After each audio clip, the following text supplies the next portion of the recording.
Товарищество русских художников Молдовы М-Арт на днях откроется в Камрадской региональной картинной галерее. Около сотни экспонатов 27 профессиональных художников украсят стены этого культурного заведения. Это не только члены товарищества МАРТ, это и приглашенные специально для этого художники, такие известные, как Михаил Мунджиу, как Дмитрий Пейчев, как Алексей Колыбняк.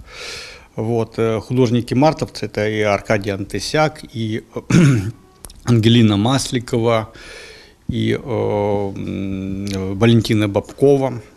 За 8 лет своего существования Товарищество русских художников Молдовы провело около 120 выставок. Она успела побывать в парламенте Республики Молдова, посольстве Российской Федерации, до музея Пушкина и во многих других культурных местах. И вот сегодня она в Камраде. Сейчас мы приводим прекраснейшую выставку российских художников.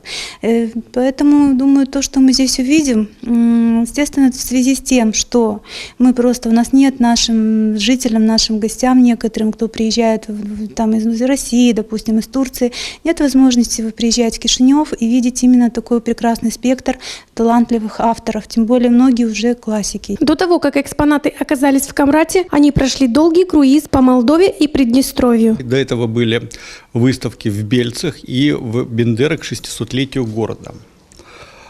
В данном случае у нас выставка открывалась в Рыбнице ко Дню Победы. Продолжение ее было в Тирасполе ко Дням славянской письменности и культуры. Далее она перекочевала в Бендеры, где открылась в канун Дня России.